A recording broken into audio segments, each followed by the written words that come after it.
everyone, and welcome to the 81st episode of Dragon Quest Slime Time, a Dragon's Den podcast. This is your host, Platty M3. And this is your other host, Bluestar. Hey, Bluestar, what have you been doing during this interminable wait for Dragon Quest Monsters 3? I mean, I know it's been more than a decade since the last official release, but I mean, God, the wait from this summer until December 1st has been so long. Well, besides even more DQM, I've just been collecting Pokemon and demons. What about you? Just some monster girls. Fully dressed, I hope? I plead the fifth. Not sure that applies here, but okay. So, we've both been playing monster collecting games leading up to playing a monster collecting game. Yeah, I guess so. Kind of hope to clear out real-life backlog stuff this month, but it seems like TNA got in the way. Stupid Switch online sales. Unexpected sales are both a blessing and a curse. Indeed they are. And speaking of a blessing, or maybe a curse, and we'll leave that up to the listeners to decide, but joining us tonight to talk about himself first and a slew of Dragon Quest Monsters topics, here's Drakely. It's gloop to meet you all and slide in here today.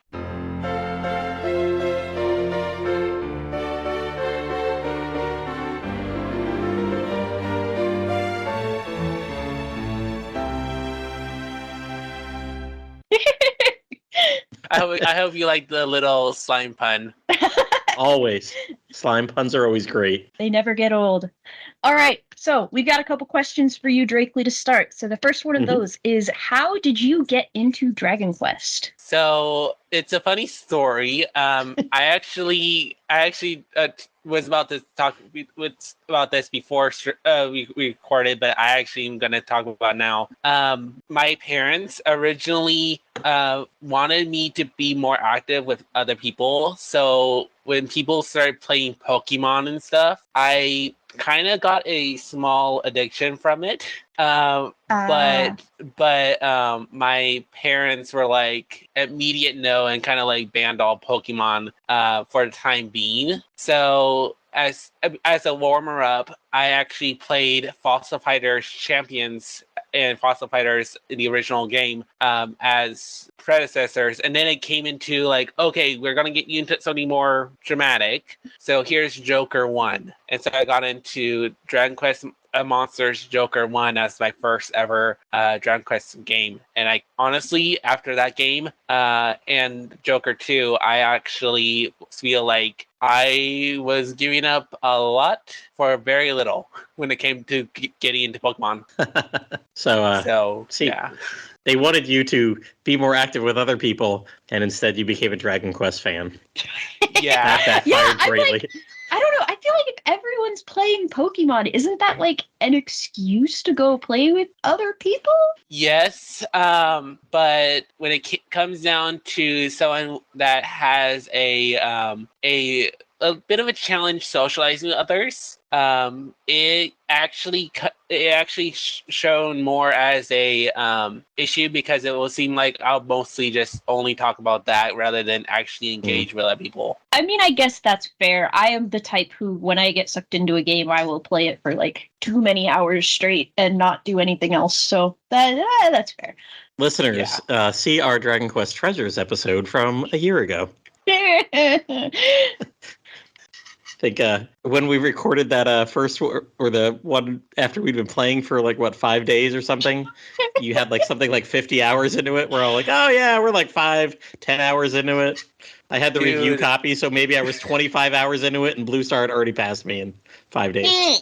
Yeah, I know. I shouldn't be talking about the demo yet, but the demo, I literally had over 80 hours at this point into the demo. And I am still counting the days of like when I can actually like get back into it with the actual full game. Not long now. All right, so putting that aside, we'll get back to the demo. Definitely, you're right. What's your favorite mainline and or spin-off game for the entire Dragon Quest series? Well, honestly, I would say I love Joker 2. Like, I know people would say Joker 1 maybe maybe some other mainline story game. But to be frank, I actually only played Joker 1, Joker 2, Dragon Quest 11S, and a part of Joker 3 just recently. Mm-hmm. So Hey. I can only describe on what I played, and I actually love Joker 2, and I think that's the reason why I had something for a follow-up question later on. That's okay. I asked that question. When did we? Way back in episode 3 of Slime Time history, going back like 4 or 5 years. One of our first episodes, we interviewed the people that translated the Slime Mori Mori 3 or like Rocket Slime 3 game. And I asked this game and they were like, actually, we haven't played any. We just like Rocket Slime. We like Rocket Slime. We translated 3 and couldn't really tell you about the rest of the series. I was like, oh, okay. So you're way ahead of the game already. Wow, okay. So, even with only having those, 3 games under your belt, do you have a favorite character in the series?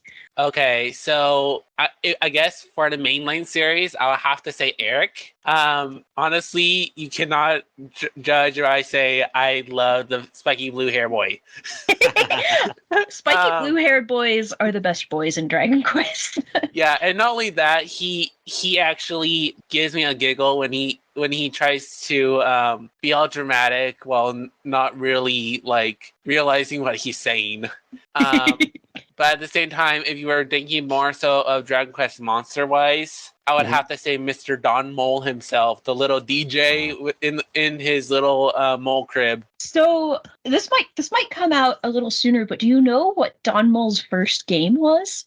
I actually do not know. I saw in the what was it the credits of Joker 2 that he was in something. I just never fully realized to remember which game it was. So this is my shameless plug because it's my favorite game, but Don Mole actually debuted in Dragon Quest VIII. So that's a good one to look for if you have the opportunity. Okay, side note, I actually got Dragon Quest VIII, I just never played it. Dragon Quest VIII is like, I would say it's the spiritual prequel to Dragon Quest XI. Okay, good to know. Not story-wise, but mechanic-wise, definitely. Yeah. Okay, yeah, I'll definitely play it. You want the good character game, 3D, long, expansive story. And there is a Monster Team minigame in it, so yes, there is. You can collect monsters. It's That's slightly really cool. It's much more bare bones compared to like DQM, but it's there and it is fun. Okay. Definitely a side thing. All right, so since you don't have much experience in the different Dragon Quest games, what are your favorite mechanics that you've played in Dragon Quest or Dragon Quest Monsters games? Normally people will talk about like the casinos or whatever, but you haven't really played a lot of games with those. So what do you like? Personally, if we're talking about the different games I personally played, with the Joker games, I feel like the best mechanic they had was the ability to have the knowledge of like every synthesization is a certain amount of stats of levels, whatever it may be, going into your next generation. With the Dragon Quest 11, I personally feel like the skill tree was very interesting, but what really hooked me was the fact that it actually implemented challenges for the gameplay. And I'm a person that is really into challenging myself, even if it means struggling through a lot. And if I do end up quitting at that point, I do make it a little bit easier on myself to go like, hey, I can't do the no shopping at this time. I'm just gonna go to the church, remove it, and continue to try my best to get through all the challenges I can. The draconian quests. Yes. And if we're looking into what is to come, I personally feel like with Dragon Quest Monsters Dragon Quest Monsters 3, The Dark Prince, I feel like the tactics and instructions is probably the best highlight I can say for that series. Mainly because I really do not like to command orders for my team, but with the ability to set tactics to a specific skill skill set you want to focus on, while at the same time having instructions to highlight which skills you want to hire up from that talent pool. It basically amplifies what skills you actually utilize while still having the ability to use actual attacks or actual skills you may want after it focuses on the tactic. Yeah, so that's definitely an interesting take because the tactics in the mainline games, I mean, like, they work, but you can't like stop Kirill from casting thwack on every single monster. He's gonna do it if you so like you can't turn that off. So being able to turn that off, that is definitely it's another level of have. micromanagement, but then it's that micromanagement that makes it easier to not micromanage every single random encounter. Yep. I will say that tactics in Joker 3 were kind of garbage because like for whatever I don't know, for whatever reason the AI did not want to use spells no matter what. Like I would turn everything off except like attack spells, and the person would be like, "Oh well, I guess I got to attack." And it's like, "No, you have Kazamel, just cast Kazamel." Which became a real problem in the arena where you have to use your monster's tactics. So like I actually that was one of the places where I had to give up in Joker 3 because I just couldn't get my monsters to do the thing. So yeah, I definitely I hope it works better in the Dark Prince than it did in Joker 3, but that They've had plenty enough time to doable. perfect that. They've had so much time. Yep. I'm sure they've spent all 8 years perfecting just that one thing. Wow, maybe. Playing a game series right now that has a ridiculous encounter rate, and I wish had tactics other than just speed through with basic attacks. I love that tactics command, and don't understand why it's not in more different game series or whatever. I mean, it doesn't have to be as granular as what's coming up, but I mean, you had tactics way back in the original Dragon Quest IV for the NES. Like, come on. Other that doesn't mean developers they were good, out there, but they were. No, but they were not just attack. Exactly. Plus, Pokemon doesn't even have like an automatic battle kind of thing. You just have to like manually select everything. Correct. Oh, yeah. I wish. It takes 5 That'd ever. be the dream. That'd be the dream. I tell you what, I haven't watched a battle animation in like 5 generations of Pokemon. I can't. I just can't.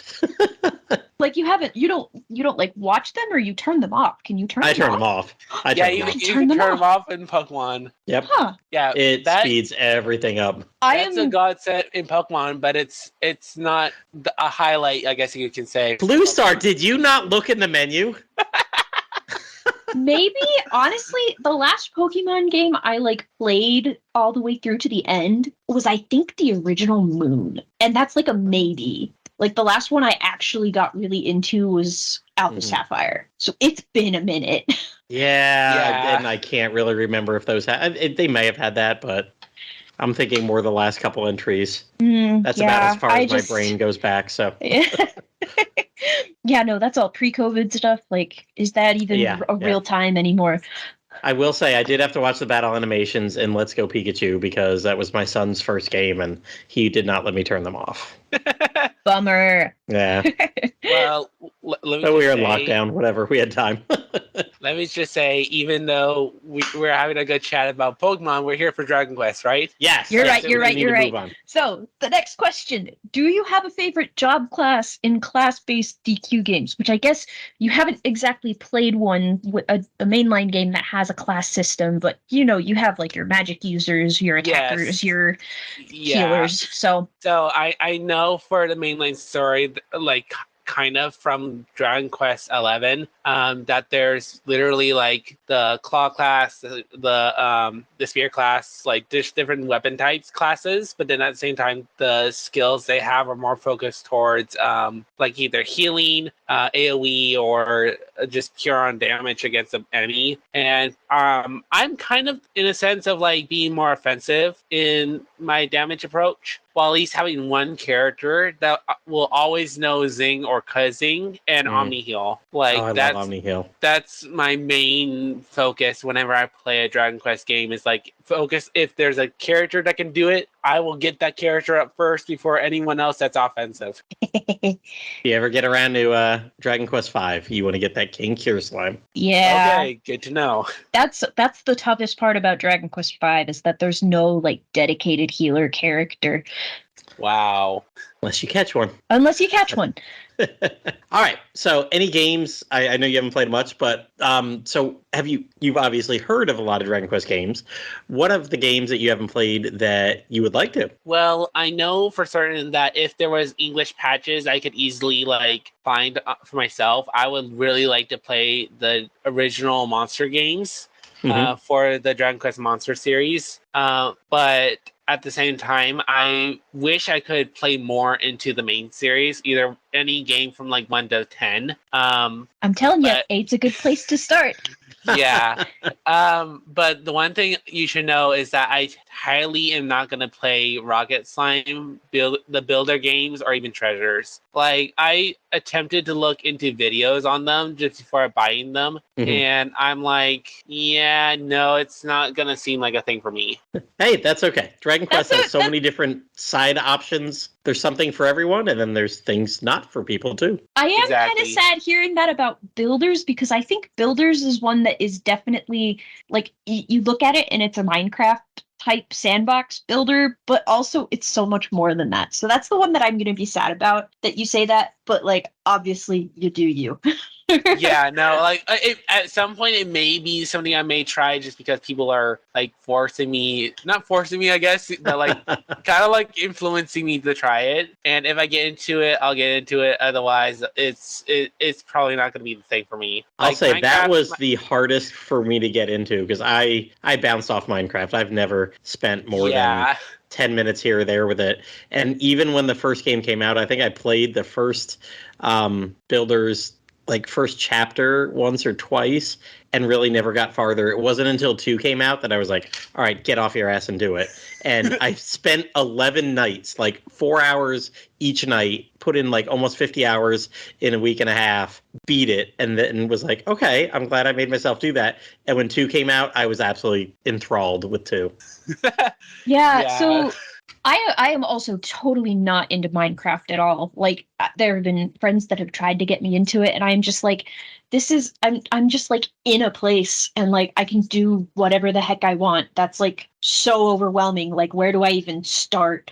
But the nice thing about Builders is that there is a story and there is a line of quests that you follow, and you can follow them if you do get sidetracked and you're like, oh, this person wanted me to make them a house. So I made them a house, but maybe I could make them a little bit of a fancier house. So I'm going to try to build it up, and then you can move on to the next thing. You can kind of take your time with it and do however you want, which I think is really nice. Really cool. Well, maybe, but it's a maybe. I obviously, start with the games that you definitely want to play. But that is one that, like, I don't think anybody who has played those games has regretted it. No one that I have seen has regretted playing the Builders games. I mean, other than Patty here, that said it was probably not the best choice. All right, and then our next question. If you could only play one Dragon Quest game for the rest of your life, what would it be? Okay, that is hard to answer, because with just the demo, I want to say The Dark Prince, but we don't have the game yet, so I can't really say it. So I guess for the previous games I played, I'll highly say Joker 2, because that's probably the one I have the most time in and the most knowledge in a sense. All right. Now, I know, again, you don't have a lot of experience, but if you could just axe your experience from one game, delete it from history, what game would that be? Honestly, I would have to say Joker 3. Not because I had an error with my emulator, but just because it just seemed like even though I liked it, it didn't have what I imagined from the original two Joker games. And even though it's kind of seeming like the Dragon Quest 3, The Dark Prince is kind of leaning with Joker 3, I'm actually feeling like The Dark Prince is going to be better than Joker 3, so that's probably going to be the one I axe. All right. And if you could cosplay as any one Dragon Quest character, who would it be and why? It's either going to be my boy Eric or Savando, just because they're both kind of fun and enjoyable to hang around. But if I would say my true answer, I would say Rookie from Joker 2. But I'm not a mute person, so that is me.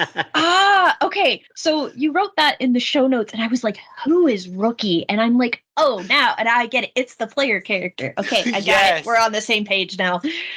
Yes. So it's for those listening. The main character of the Joker 2 game is called Rookie, basically from the captain of the ship, and he doesn't really have like a really pronounced name other than the one you give him, and they just keep calling you Rookie in the game. So it's like, what do you mean? His name is Bluestar. But yeah, so that's what I mean. And he's really mute in the sense of like you don't actually see him talk. You see him gesture, you see him like make these movements, and you're like, oh, he's talking. I'm like, wait, then why am I gonna be mute if I'm gonna be playing as him or as a cosplayer? Like, I don't know. The silent protagonist. It's always a curse. You know what? Speaking of, you say you're not a mute. Man, come on, Nintendo. I dare you. Get a person who is a real life mute to play Link in the upcoming Zelda movie. You can do it. There's somebody out there. Once that SAG-AFTRA thing gets all fixed up, start checking out the mute people. I don't know what kind of interview process that happens to be then, but the casting call, I want that right at the top. Blonde hair, like portable mute. Whiteboards. Just swing a sword. That's all you got to do. See, you may be the person that say that, but then there's gonna be those people that have those YouTube channels where they literally speak for all those Link characters, and you're like, well, now we can't have the fan version. We have to have the real version. All right. So as we transition here from and getting to know you, obviously you had a lot of Dragon Quest Monsters information in it, but as we get more to all of us talking about Dragon Quest Monsters, one last question just for you. I know you've compiled a ton of data over the years on Dragon Quest Monsters games. So tell us a little bit about what you've brought to the fandom. What is something, I know we're going to link it down in the show notes, but go ahead and tell us. I actually made a Dragon Quest Monsters Joker 2 calculator specifically for that game. That kind of works hand in hand with Joker 1 if you just go with the bare bones stat calculations. Although I made that from just basic help from a teacher when I was in school, the bigger picture from doing that spreadsheet was to eventually make an actual application for Joker 1, Joker 2, and eventually The Dark Prince, now that it's been announced. But I honestly got so burned out from the process because I was working on it solo that it never came to fruition. However, I also streamed Joker 2 when I was making the testing of the calculations for that calculator. You may find it somewhere on YouTube. I don't know if it's still active, but you may find it somewhere, and you may have a kick out of it because I kind of went through it as if I was testing the game as a tester, I guess. And not only that, but I had fun with it. It literally was my 56th time going through that game. And so I felt like it was fun. All righty. Well, we will have the link to your calculator down in the show notes. And all right, let's get to, I guess you could call it the main event. We'll all be talking a little bit more now. And we'll switch up the order every time. We won't just go in the same order. We've gotten our little behind the scenes Google Doc here, but we've come up with, we might have about a dozen or so questions for the three of us to go through. And we get increasingly more into the Dark Prince talk as we get to the end of these. But just chatting Dragon Quest Monsters games. And first off, let's start with what games have we played and like when did you play them? And I'll kind of start this off. I played the Game Boy Color games. I actually remember the kid's house that I was tutoring at when he showed me the back of some magazine and was like, hey, Mr. Matt, like, did you know that isn't this a game series you talked about before? It was a middle school kid that I was tutoring for, 3 years during college. And he taught me how to play ROMs. Having a middle schooler teach the college kid, like, hey, man, have you played like Harvest Moon? And I'm like, what? He's like, oh, you can just play it for free on your computer. Just download the ROM. And I'm like, what? What is this? But through that, we talked Dragon Quest eventually, and he showed me that there was going to be a Game Boy Color game. So back in the early 2000s, I finally got them. By the time I graduated college, I then loved them greatly, played Caravan Heart, the third one, which a lot of people used to call Dragon Quest Monsters 3 before now we know it's not. It's its own thing. It's a spin-off of a spin-off. It's a spin-off of a spin-off, and my God, the gameplay in that makes it a spin-off of a spin-off, definitely. But I followed the fan translation religiously, and the day it dropped, I had it on my I had a G6 card in my Game Boy, or not my Game Boy, my DS Lite, and holy crap, I had that day one playing through that. I even played Joker 1 a little bit in Japanese because I had a card in my DS at the time. I followed a guide, maybe made it halfway through the game and was like, okay, this is coming to America. What am I doing to myself? I played 1 and 2 as they released. And then about 4 years ago, I discovered that Terry's Wonderland and Joker 3 translations by C6N4 and his team were out there. And even though I was like in the middle of writing master's thesis and everything, I played Terry's Wonderland and Joker 3 back to back. And that April 1st, 2021, when he dropped the Dragon Quest Monsters 2 translation, I modded my 3DSs and played through that and followed that quickly up because that summer of 2021, the Joker 3 professional translation came about, I should say.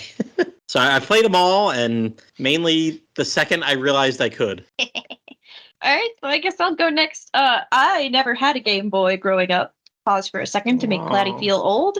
Sorry, yeah. So the first game that released that I could play was Joker 1. And so I played Joker 1 and Joker 2, and that was really it for the most part. My brother is a little bit more computer savvy than I am, so he's actually emulated the Game Boy Color games up through Caravan Heart. So I did watch him play a good portion of Caravan Heart, but I've never played it myself. And then just a few months ago, he figured out how to emulate Joker 3 Pro, and so we both played through that together. It's my first time on an emulator. Shh! Ooh. Don't tell the cops. It was so nice to finally see the end of the trilogy, and honestly, with the way a lot of the things from the games comes full circle, it's kind of a crime that we never got it, and so I'm still kind of salty about that. But I'm definitely excited for the Dark Prince to come out because it'll be my first not Joker Dragon Quest Monsters, which is it's kind of cool. And it'll also be the first time I'm playing something like as it comes out, because I don't think I did that with Joker 1 or Joker 2. So playing it as it comes out, maybe I have a shot of getting something from the Wi-Fi shop. Yeah. Oh, yeah. That sounds amazing if I can get that done in the Dark Prince. But for me personally, I actually started with Joker 1 when it first released. Then Joker 2 in 2017. And then kind of in between the COVID period, I got into the Dragon Quest 11S, and then went into the Joker 3 as of September this year. But basically, I played through all of them except Joker 3, where Joker 3 was emulated, and I actually had an error core message, and I'm like, okay, so I can't play this, so let's just finish with watching a video on what's the rest of the main story is, so I don't have to like worry about like not missing out on anything for this talk. Yeah, I guess the other thing that happened when we were playing Joker 3 Pro is that we actually first ended up with a ROM for Joker 3 Vanilla, and we didn't realize it until like 15 hours in. Oh, And so we were like, but like there's so much more content in Pro, and like so we just cut our losses and started over. yeah. I mean, you could have skipped some areas. They had that little part, but then I like completely underleveled and. Yeah, I was like kind of scared to find out how that worked, so I didn't do it. I never touched it myself, and I mean I know there was an option to import monsters. There's because I've got it on my Hack 3DS, and it just I could have imported. Although I didn't play Joker 3 on a Hack 3DS. I did it on Citra 4 years ago, so I didn't have that. But yeah, I don't think I would have skipped it. I mean, it's fun to play through it again. At the end of the day, 15 hours is what a week of gaming. If not, well, for you, it's probably 2 days. Yeah. I thought it might have been 3. I think it was a weekend, but okay. Well, there you go. The weekend's well spent redoing that, though. Yeah. Could be worse. All right. So we'll kind of go in reverse order this time. What would you consider your top and bottom games in the Dragon Quest Monsters series? And Drankley, we'll start with you. Okay, so I know I kind of answered this before, and people will actually hear me repeat this a lot. But personally, Joker 2 is actually my top for many reasons. Mainly because it's the game I mostly played, I got used to, and I understood most of. Plus, made a calculator on and all these kinds of things. And my bottom would have to be Joker 3, just for the pure fact that it never came to the US, and the emulated game I got ended up crashing on me, so I just couldn't fully embrace the game itself. Understandable. Hey, take that, Square Enix. Yeah, we need over here. Come on. It's a crime that they never released it. So I guess I'll go next because we're going in reverse order, which makes me still the second one. I have a soft spot for Joker 1. It was my first game, but also I just really like the story, and I like just sort of the journey with the Incarnus and the player character in that one. It's just, I don't know, it gives me the warm fuzzies a little bit. And I guess my bottom game actually might be Joker 2.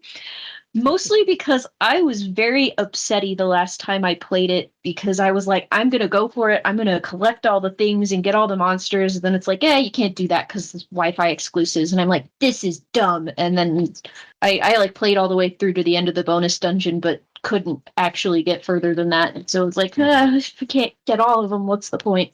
Well, one thing I will mention is that I guess another downside to it is that you only get 100 slots in that game for your pen. So you can't really collect them all anyway. Well, like even just getting them all in my library, I think I'd be fine with, but like, meh. Yeah. All right, I have a huge soft spot, and it goes back to the Game Boy Color days for Dragon Quest Monsters 2. I absolutely loved the hell out of those games. I had both of them. I had link cables. I had with the Game Boy Advance, because I played them on 2 different Game Boy Advances. I don't think I might have had a Game Boy Color briefly, but I was kind of late. Like I blocked out video games almost all of high school and college, from like 92 to 2000s, like a big blank. I think the only game I played is like Seventh Saga and a couple games on emulators. But when I finally like graduated college and started teaching, and I had a fiance at the time that was in pharmacy school, and like I was done where I started my teaching career. I was done every day at like 2:20. I think our kids got out by like 2:30. Because I know when we had like TGIFs, we were like at a local restaurant drinking by like 2:45 on Fridays. It's insane like how late I get out now compared to that. I mean, I'd be home some days by 3, and like, okay, girlfriend's not coming home probably to 6 or 7, or she's got a study group tonight, so it's 3 p.m. What am I going to do to 10 p.m.? That's when I finally started catching up. And gosh, I played the hell out of Dragon Quest Monsters 2 back then. I will say the bottom is Joker 1 and 2. And I think it's more so just because I played them once, and I was playing so many other games at the time they came out. I was happy I played it, and it they were games that happened. I would love to go back to those. If years pass by and we get a lovely like Joker 1, 2, 3 compilation on the Switch 2 or something like that, that'd be great. In the United States? In the United States, yeah. So big asterisk on that one. Bring it here. I want all three of them. Yeah. So just so you guys know, you guys both put my heart into Jarvis's pot. Oopsie. I'm sorry. It's not like it's still a very good game, and it's hard to like say any Dragon Quest game is the bottom because like they're Dragon Quest games, they're all great. Anything Dragon Quest is infinitely better than anything not Dragon Quest. True. 100%. But yeah, honestly, it's rag on Dragon Quest 6, and it's still Dragon Quest. It's fine. Blue spiky hair boy. True, the blue spiky hair boy is good outside of monsters. I guess you're right on that. Anyway, all right, so yeah, we'll go to the next question, and Bluestar, we'll start with you since you've been second both times. We'll bump you up. What kind of mechanics do you enjoy in your Dragon Quest Monsters games? What keeps you going in Dragon Quest Monsters games? What do you like doing, or what do you not like doing? So I am a fill out the books kind of girl. So that kind of gotta catch 'em all from Pokemon. And that might be a reason why I'm not super into Pokemon anymore, because there's just too many of them. Back in Gen 6, like I could fill out the Pokedex and like be happy and then move on with my life. It just feels like there's too many now. But just collecting all of the monsters and figuring all of that out. In Joker 3, I was also trying to do as many of the crafting recipes as I could, finding all of the different items and just sort of exploring and opening all the chests. Excellent. Make the number go up. Get the dopamine.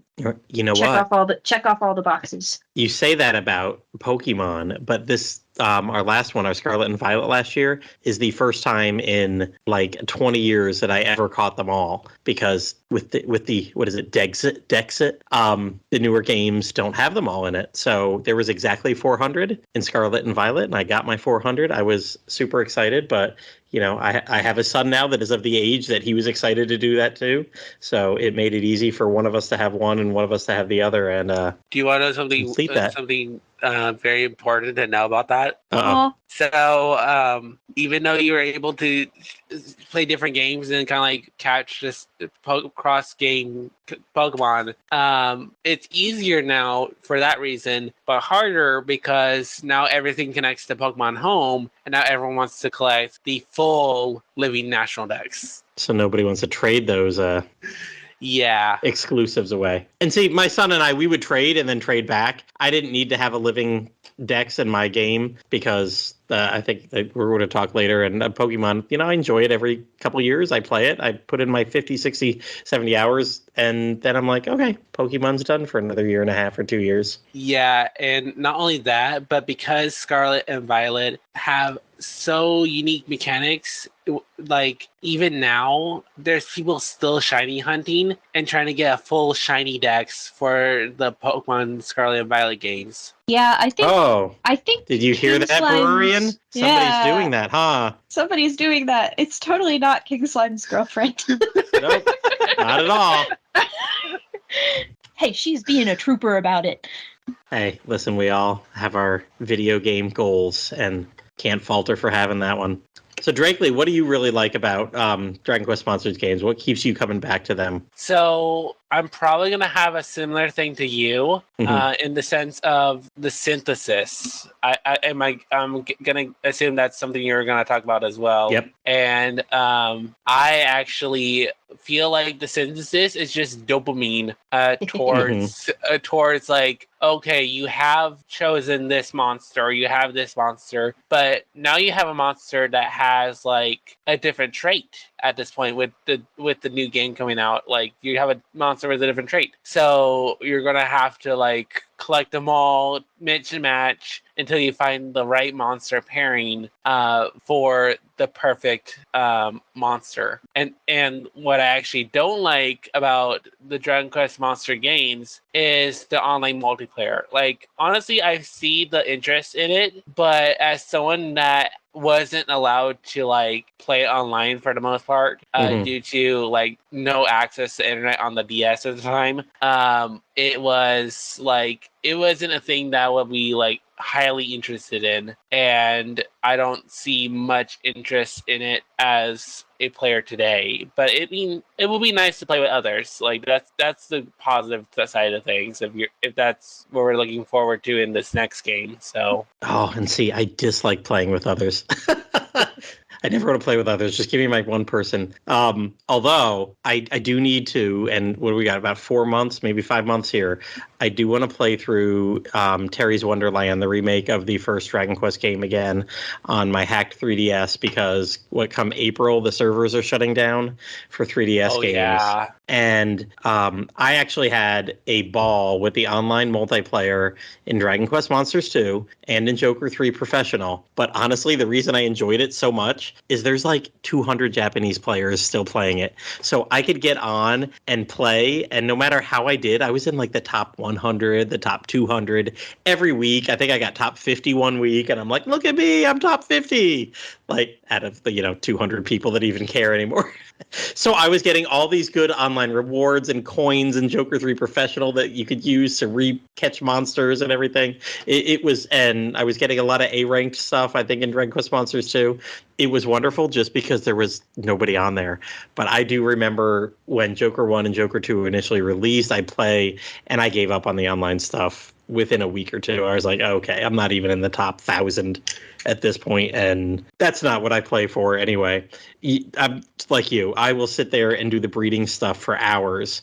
Back in the day, it was sitting there with the strategy guides and drawing out huge breeding trees and just going crazy and planning it and how am I going to get everybody.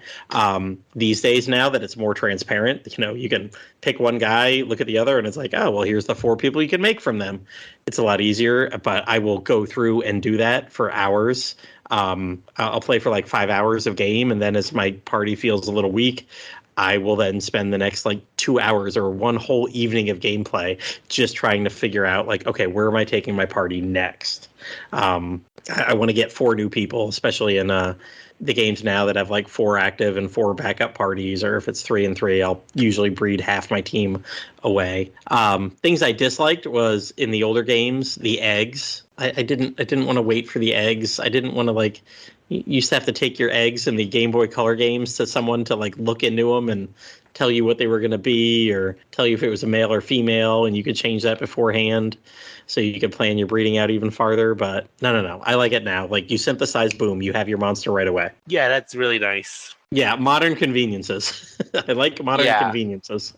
Oh, by the way, speaking of mechanics, even though online multiplayer is my highest dislike for now, just because of not being used to it, I did hear over the grapevine of Discord that the online multiplayer in the next game, The Dark Prince, that literally there's a mechanic where you can go through a quick battle tower, I guess, of 30 people, and depending on if you beat it or not, you are able to get a free monster from someone in that tower.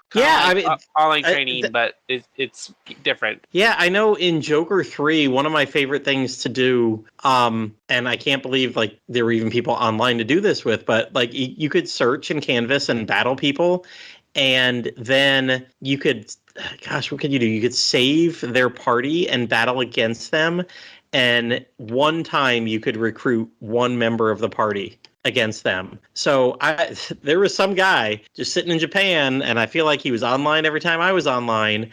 I would battle him, and he always just had teams of slimes. And he would have all these random slimes that I don't think I ever looked up. How did you ever get one of these in the game?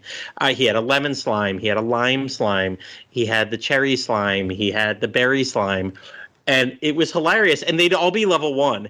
He was doing this on purpose for people to get online, fight him, and then recruit them. And here in Discord, they're like, oh, yeah, we've all, on one of the Dragon Quest translations ones, people are like, oh, yeah, we've all battled that guy 1,000,000 times. It's great. He just makes all these level 1 parties. And so you can get all these exclusive monsters that, are very hard to get. And yeah, I don't think lime, lemon, berry, cherry. I don't think those were in Joker 3 Pro. Like, normally. Normally, no, I don't, like, I have no clue how he had some of these monsters.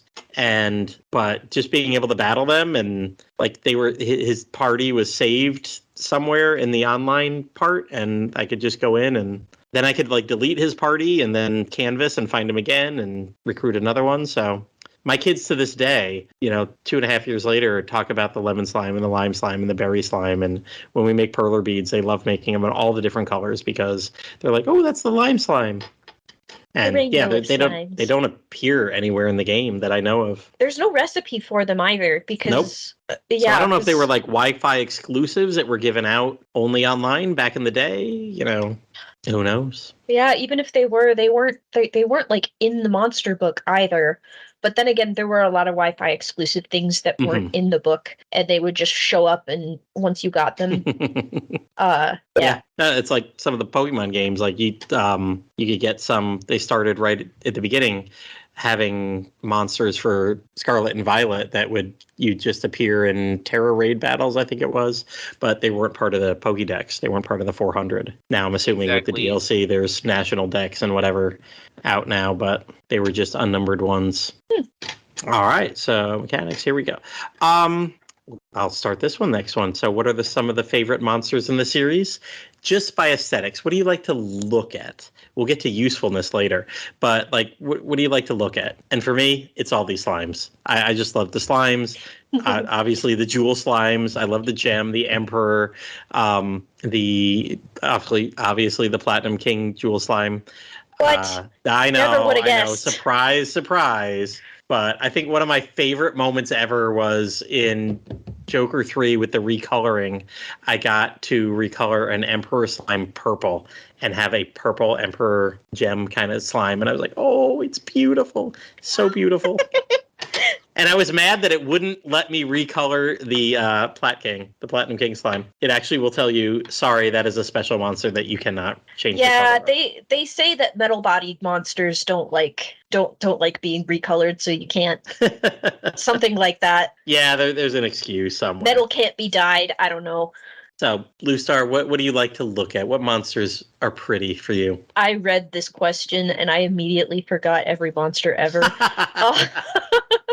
But if we're looking at monsters that we just like to look at, Drackies are my favorite. I think they're adorable, and just with their little derpy face, and they're always laughing and super happy. And you can get them in like a bunch of different colors now, and it's great. Other aesthetics, I also really like Firebird and Snowbird and Highbird. I don't know why, I just do. But I'd say those are some of my tops. And Quickly, what do you like? Yeah. Okay, so personally, I'm a big dragon fan. I just love dragons. I feel like part of Yggdrasil just kind of has me in this moment of like dragons are everything. However, if we're just thinking about aesthetics and just the looks of things, I'm gonna have to avoid that a tiny bit and say that Imperia is probably the most beautiful kind of monster there is. So, as far as what I've seen. Do you know where Imperia first debuted? Dragon Quest 8? Dragon Quest 8. Okay.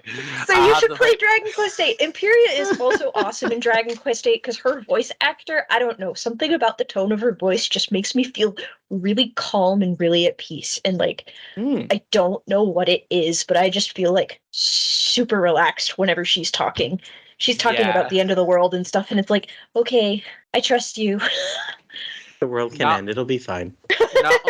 Not only would I say Imperia is good aesthetically, but after a while of hearing you guys talk, I was thinking about one other monster that I felt was really good aesthetic-wise, and I feel like they're not a monster in the monster series, as far as I know, but Yggdrasil herself is probably a really fantastic dragon. Yggdragon. The Yggdrasil. Yeah. They're probably really good as a dragon, even though I only seen them in 11S. which is the game I played. Yeah, that's their first appearance as well. And thinking about what they do with Monsters games, it's not out of the question that they would put her in the Dark Prince. That's true. It's totally possible. But yeah, definitely a newer. They're putting Jasper into the Dark Prince. Like, I mean, he is a monster. He is a monster. Like later on in the story, spoilers. But yeah. Oh, that's always interesting. Some of the stuff. I mean, I was going through the Joker 3 professional list today and looking at some of these monsters that are in there. I'm like, oh my god! Like they get so big. They're so big. They keep making all these gigantic monsters that are for the Dragon Quest Monsters games, and I'm like, what do these have to do with anything? Like Grand Estark and Necrosaro and Genocido. Yeah, which is not even. There's a lot. Yeah. And I got most of those when I played Joker 3. That was before the cutoff of not being able to continue due to Wi-Fi exclusives. Yeah, that's just a pain, like, honestly. All right, so let's move on to the next one. So what are some monsters that maybe you've never really given the time of day to? Like in a main game, you just kill and move on, whatever. But when you've got to a Dragon Quest Monsters game, you're like, oh, these are really useful. These are really cool. Never would have thought that this would be something I'd want to use or have in my party. But like, damn, yeah, I would have this guy. And I mean, Drakely, I'll let you start. And I know you don't have that connection to the mainline games, maybe.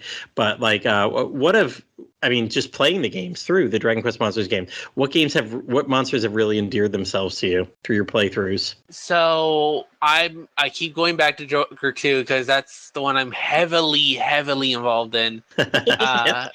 But no problem. But I really enjoy the Megalodon, the Beta Bully, and the Demon at Arms. Like, those three are almost always my core team when going through the main story for like a starter version of going through it. Mainly because the Megalodon regenerates mana, so I put them as my healer. The Beta Bully, they are just pure damage in the sense of like how hard they hit, so I just add on the damage. And the Demon at Arms, I feel like, are very unique because they have the ability to hit twice. But not only that, if they hit a physical attack, they hit 3 times instead of just having one single hit. So it's kind of like you're mixing a Conclave with a what is it called? A Drolhan? I think that's how it's Delahan. That's what I was thinking. But yes, it's like you're getting a mixture of both worlds. So I that's how I feel it, like it, and I love those. So it's funny. I feel like all the stars are aligning here. Do you know where the Megalodon was first introduced? I feel like every answer I'm giving, I just keep getting told to go to Dragon Quest 8. The stars are aligning. It's fate. I don't make the rules. Okay, you know what you must do. After this podcast, I'm totally going to that game. Like, I don't know why I haven't played it. You gotta eat first, but oh yeah. To be fair, listening, I haven't eaten yet, so. To be fair, Joker 1 and 2 came out following Dragon Quest 8, so exactly it was that time of the fandom, so that's where it fates, or the things are lining up for a reason, because they literally line up in the release schedule. No, it's fate. Not only that, or it's that. Not only that, but like the I think because I got into the Joker series due to wanting to play Pokemon in the very beginning, I never played the main series until Dragon Quest 11. So I actually got Dragon Quest 8 probably like when the DS or 3DS was gonna lose their shop. So that's kind of why I have it. I just never played it.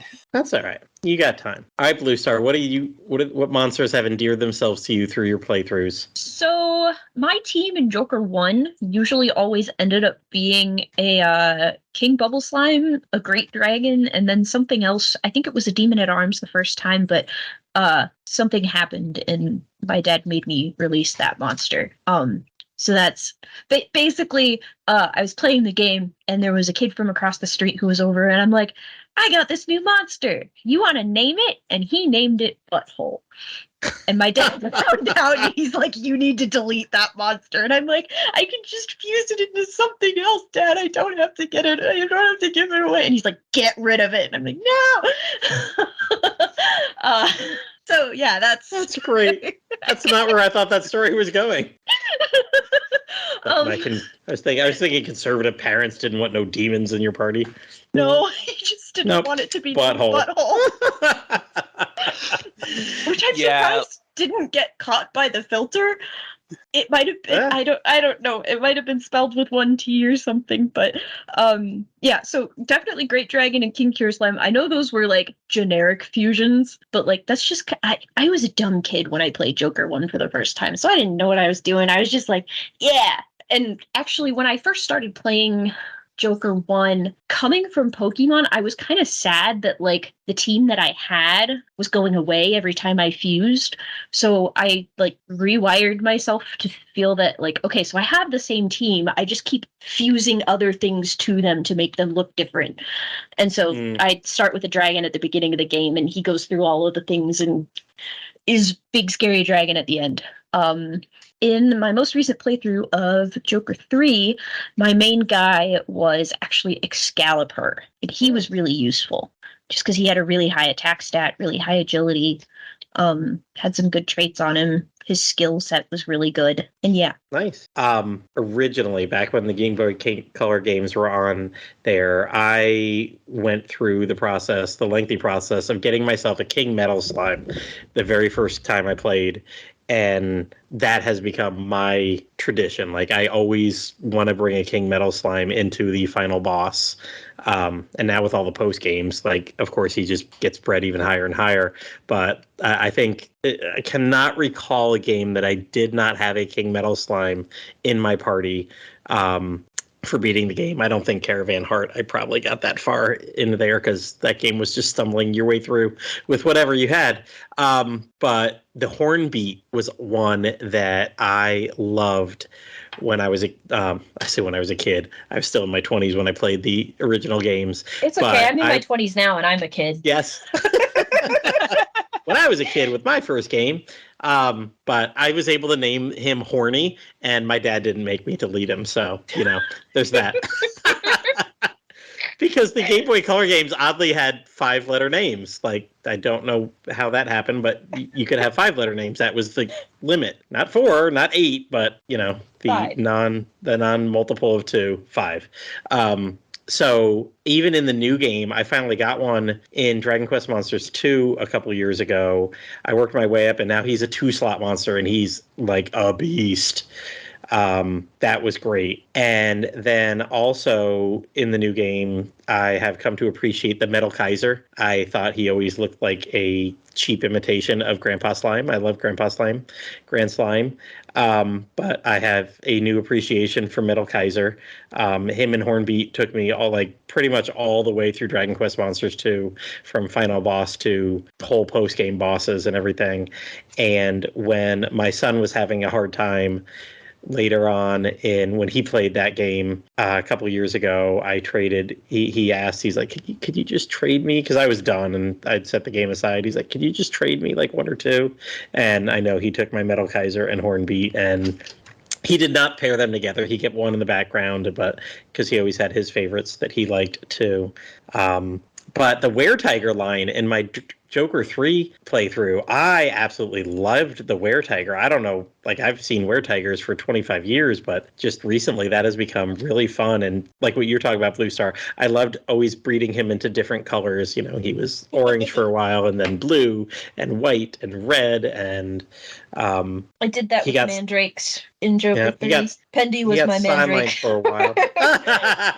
He got sidelined for a while. But it should have been Jay, but it was Pendy. Yeah. No, that's true. Yeah. I think he was mainly in my Dragon Quest Monsters 2 playthrough because after a while in Dragon Quest Monsters 2 in the post game, you can turn anybody into an SS ranked monster. So I got him up and he was, there was a good like 20 hours towards the end of the game and in post game where like I just had one sitting in the back, getting up to like level 60 and 70, but not really getting strong enough to be useful.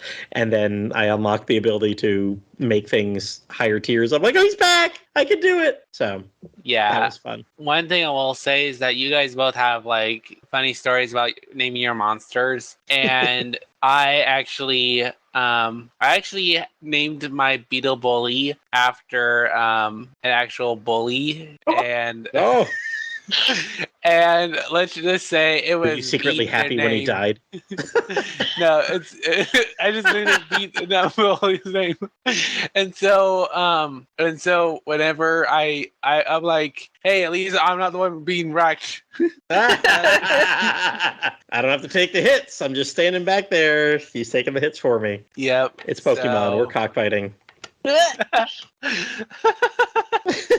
Well, animal cruelty, but I don't care. I'm not getting punched in the face. Nobody's white firing me. Yeah, basically. So that's kind of my approach on the worst name I could possibly be naming something. Oh, that's great. That's great. So I kind of had a very specific memory here. What is, or actually not so much. Sorry, I got ahead of myself. One question.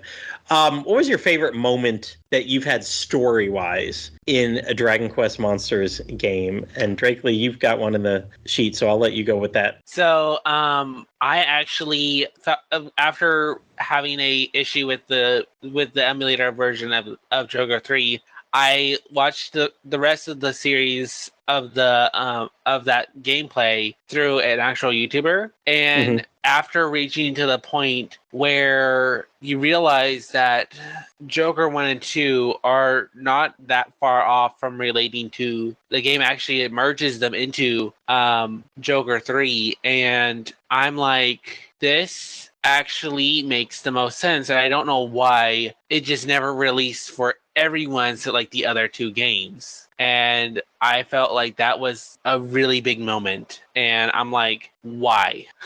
Like, it was a big shocker. Yeah, I agree, and that's the main reason why I feel like it's such a crime that they never released it in the United States. Like, you get to see all three of the heroes together, and then Wildcard tells you that he's still your best friend after all these years. And like, okay, that's a really big spoiler, but like, with the relationship between the Joker 1 hero and the Incarnus being like my favorite thing in Dragon Quest Monsters, having that come back and him telling me that he's still my friend, just like, I cried, man.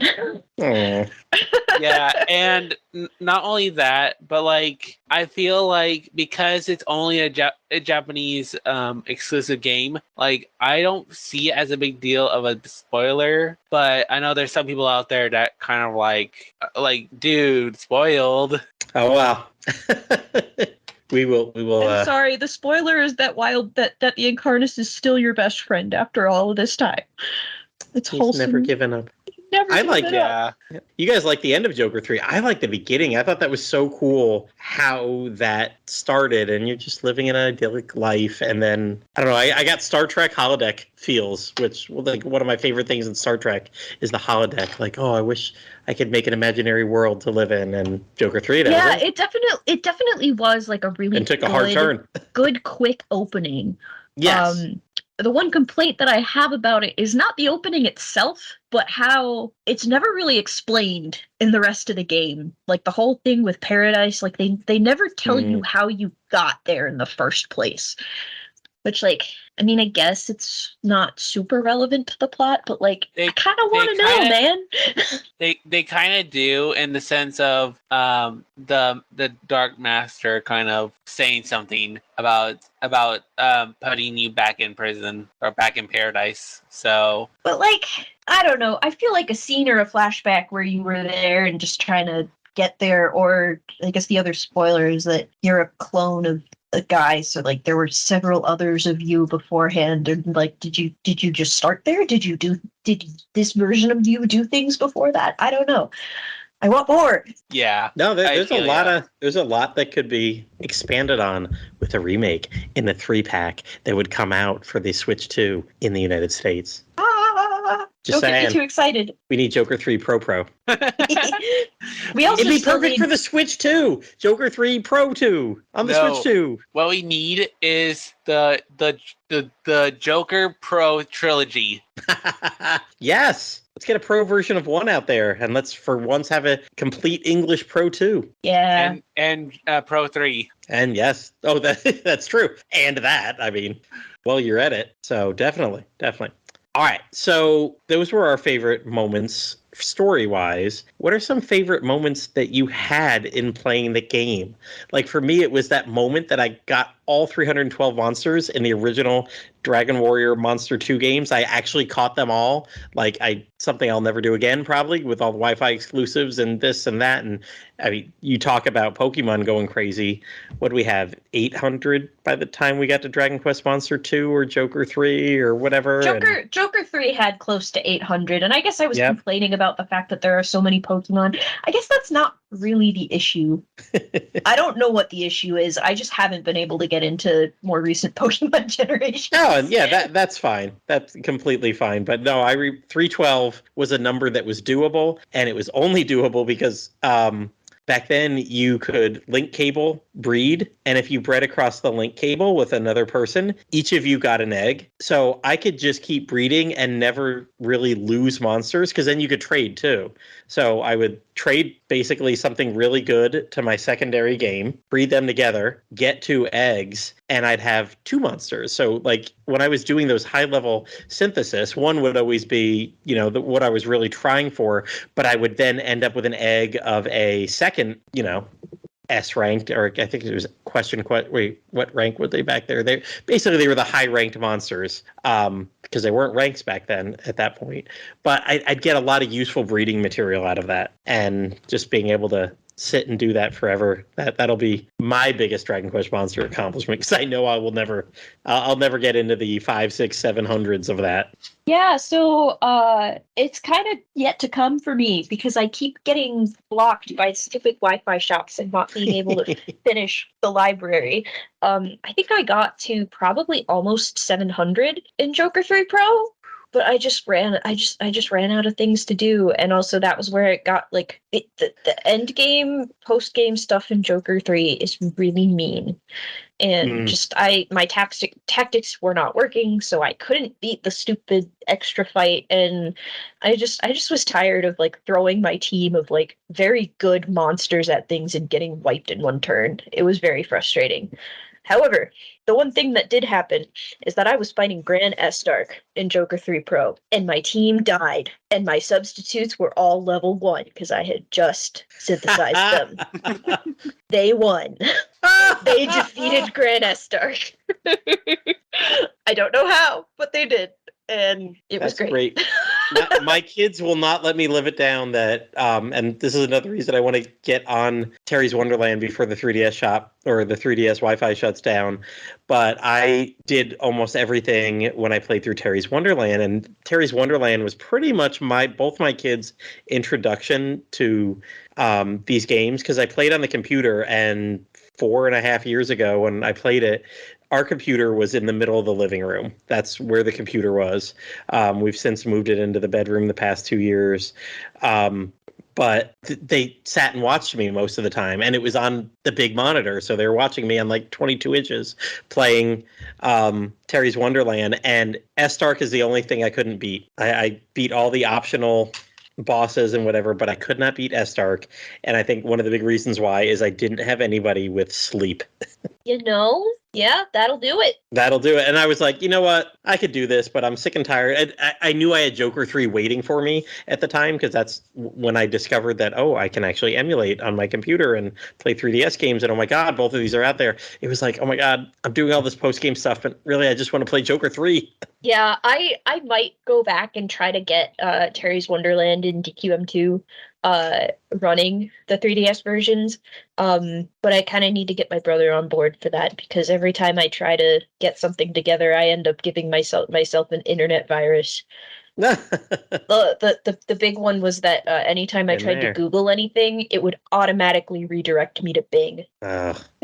It was awful. I've had one that went to Yahoo all the time. Always Yahoo. Yeah, it's crazy. But I can say for one of my accomplishments is that literally I managed to fuse Dr. Snap on Joker 2, which was a heck a lot more with breeding than just 35 times, which I explained in the Discord private chat we have. Like I want to say it took me about 80 different tries to like get all the different monsters organized and synthesized up to where I managed to just fuse them all together and get Dr. Snap. Mm-hmm. And that was probably my biggest achievement. The only sad thing that made it worse, or a worse accomplishment as well, is that my sister, the moment I managed to fuse that exact monster, like we were called to dinner, I left the room with the DS on, and my sister, as soon as she finished food and I was still eating, she went, got in the game, deleted my save, and played her own save. Oh. And I think it's just because she's wanting to know like what I was so interested in, and I'm like, I literally fused 80 monsters to get one monster, and you deleted all that progress. Like, at the moment of glory. Yeah, and not only that, but like I think my next goal was to try to fuse the Leonix. So, and even though that one I know you have to have like specific monsters from the online play, like I was like I wanted to do that as my next goal, and I just was like, well, now I have to start over. Oh gosh, that's heartbreaking. Yeah, like my sister complained it was like 60 hours on it. I've honestly felt like it was probably like 75. Mom complained saying it was like 120 hours over like the past few weeks. And I'm like, well, in gamer sense, I'm correct. In the sense of actual time, you're probably correct. So, right, yeah. Our last general Dragon Quest monsters, we'll get a little bit more specific here after we take a side quest in a moment. But what do you like in the games? Going one slot or bigger monsters? And Bluestar, we'll start with you. I definitely go mainly one slot, because I mentioned before that when I fuse monsters, I take those same 4 and I just keep fusing more things to them. So that was fine in Joker 1 because everything was only one slot. But then when I played Joker 2 and I had my vanilla Joker 2 was just 3. So I had my 3 guys, and when I'd fuse one of them and he's 2 slots, that ruins everything. Can't have all 3 of my monsters in my party anymore. So now the experience values are all messed up and yada yada yada. So I tend to stay with one slot just because of that. Although in Joker 3, you did have to get a little creative with stuff just to try to not die all the time, which I mean, like, I did. So like I had a couple 2-slot monsters that I was experimenting with and seeing, okay, does this combination work? I mean, it didn't, so there was that. But I tried. I think it also got wiped in one turn, so and I'm like you. I think it's left over from playing so much of the Game Boy Color games, and the earlier games. There was the slots, and like you said, Joker 1 didn't have 2 slots or anything. It didn't hold any interest to me, and especially that Joker 1, they were all 1 slots. Joker 2, you only had 3 party members, so like that's a little bit more limiting. I will say I did with my Metal Kaiser and my Hornbeat. Once I realized Hornbeat had to be 2 slot, I think that's what broke the mold for me. When I played Dragon Quest Monsters 2 remake on the 3DS, and with that, and with Joker 3, the vanilla, when I played through it, I stayed with my 1 slot stuff, but I did experiment a little bit more with Joker 3 Professional, and that's when I got my Platinum King Jewel Slime. So, he was 2 slot, and I was good with that. I was fine. So I prefer 1 slot all the way, but I've come around a little bit for favorites. Yeah, and personally, I agree with you, Platty and Bluestar. Like, even though you want to say that bigger slots are better. Like, I feel like the single slots are much better in a sense of having quantity over or quality. But there is a sense of like, of course, you want to have like a good stat, a good skill, a good talent, whatever it may be, or maybe you want more talents or skills depending on what kind of monster you're going for. And so it wavers that dependency on like, do you want to have that small monster or a large monster? So it all depends. Oh yeah, there's definitely pluses and minuses. And I think part of it is I don't get into the whole meta game and the online stuff, and that's where you can start mixing, having 2 and 3 slot monsters with more, like you said, more traits and everything. I'm like, oh my god, that gets a little bit more beyond my ability to process. Yeah, and I'd rather be able to focus on 4 individuals than 7 traits for a gigantic one. Yeah, I've noticed with Joker 3 that they added a small feature where if you added like a fusion of a monster of a different species, you end up having like a specific combination, making a extra trait pop up or an extra skill that the monster might have not had in its original like fusing method. So I feel like that's kind of interesting, and I hope it gets implemented in the Monsters 3 The Dark Prince. So I think those extra traits actually came about with the plus value that you got on your monster. So if it was plus 25, it would get 1 extra trait. If it was plus 50, it would get 2. If it was plus 75, it would get 3, or something along those lines. And I think that so I don't know that it wasn't recipe specific. It was, how long have you spent working that monster up? Yep. That might have been the key feature I mistakenly didn't recognize. That's okay. I mean, if you fuse something with one thing and then fuse it with a different thing that has a different plus value, it's definitely it's like, oh, this doesn't happen if I fuse it this way, but it does happen if I fuse it this way. Yeah. Perfectly understandable. There's a lot of mechanics in these games. Under the hood. And I think, and just imagine what we're gonna be getting in the Dark Prince. Like, we're gonna be mixing in like a lot of different aspects of the different monster games. Oh, so close. All right. Well, speaking about mixing in monster traits from games, I thought we'd take a little tangent here before we start talking about just the Dark Prince as we roll here towards the end. But what are your experience with other monster collecting games in the genre other than Dragon Quest Monsters? Drakely, what have you played? What have you enjoyed? Or I see you have warnings here, what not to play. Yeah, so personally, I have played a few different kinds of monster collecting games. I personally love Pokemon. However, I have not played the first 5 gens. So you may have a lot of people hissing at me in the comments saying, you have not played Black and White? I'm like, yeah, no, I haven't yet, but hopefully I can at some point. And they'll remake it. And nowadays I haven't played it most actively. In the case of Shiny Hunters, as I mentioned before, like there's a lot of Shiny Hunters I see like enjoying the most recent games as well, and I just haven't found Violet and Scarlet or Sword and Shield that entertaining as much. Another thing is that I felt like I played Arceus, which is a totally different feel to the normal Pokemon games. And even though it's not my favorite and I haven't played through the entire thing, it's pretty interesting. I've also played a game called Fossil Fighters, which is a Pokemon mock-up, but with dinos in a sense of what one certain company has called it in a review. But honestly, I found that just the story and the mechanics in general were way better in other games in the sense of like a 3-party team, having that aspect of like you're in one point of the story where you're just starting off as a competitor in a challenge to where you end up seeing like